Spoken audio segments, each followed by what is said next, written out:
Ich hätte nie gedacht, dass ich diesen Beruf mal mache, aber ich kann mir nichts anderes mehr vorstellen. Ich möchte es auch nicht, weil es einfach wirklich sehr, sehr spannend ist. Ich bin Yvette Laubach, ich bin 45 Jahre alt, bin seit 2 Jahren in der Schädlingsbekämpfung. Man muss schon kreativ sein, auch in diesem Beruf. Wenn man nachher dann einem Kunden helfen kann, das Erfolgserlebnis ist dann immer unbeschreiblich. Als das anfing mit den digitalen Funkfallen, habe ich meine Kunden darüber informiert, dass es das jetzt gibt, dass wir auch demnächst damit arbeiten werden. Und dann hat der Kunde angefangen, speziell nachzufragen, wie funktioniert das denn? Was heißt das für uns? Heißt das jetzt auch mehr Kosten oder sowas?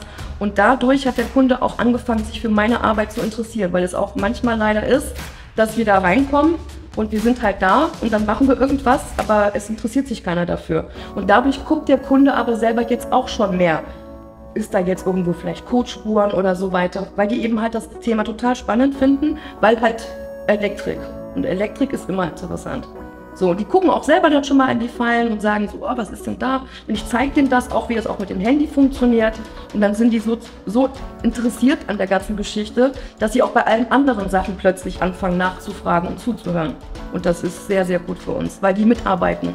Weil ich sage immer, die arbeiten in dem Laden und für mich ist es nur eine Momentaufnahme. Nur wenn die Mitarbeiter selber auch schon auf gewisse Dinge schauen, so wie zum Beispiel gestern war es bei einem Kunden, der hat dann gesagt, da waren vorher keine Codspuren, jetzt sind da welche. Das hilft mir. Wir sind ja auch eine Firma, die auch die Ursachen, nach den Ursachen schaut. Also wir gucken jetzt nicht nur die Maus da rauszubekommen, sondern wie ist die Maus da reingekommen. Ich habe das zum Beispiel auch jetzt letztens erlebt, ich hatte beim Kunden Funkfallen hingestellt, aber jetzt eigentlich nur mal so zur Probe. Und da war 5, 6 Wochen lang alles ruhig und plötzlich ging das dann los im Backshop, wo ich dann in einer Woche 2, 3 Mal dahin musste, weil die Fallen ausgelöst waren. Und dadurch war ich aber auch schneller dran, festzustellen, Moment, hier gibt es ein Problem, hier haben sich irgendwo die Mäuse reingefressen. Ich habe festgestellt, dass immer in einem Bereich die Fallen ausgelöst waren. Ne, ich habe ja überall hingestellt, aber in einem Bereich speziell. Und habe dann mir den Bereich auch schneller genau angeschaut und habe dann festgestellt, dass die eben halt über ein Rohr in der Wand reingekommen sind.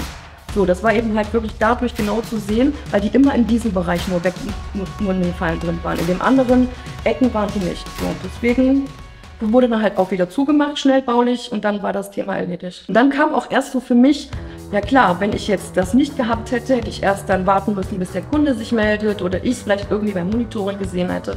Und deswegen, da kam der Moment, wo ich gesagt habe, das macht total Sinn. Das ist richtig, richtig gut. Und deswegen möchte ich wirklich dahin auch, dass meine Kunden alle mit digitalen Funkfallen ausgestattet sind, weil der Kunde selbst davon auch profitiert.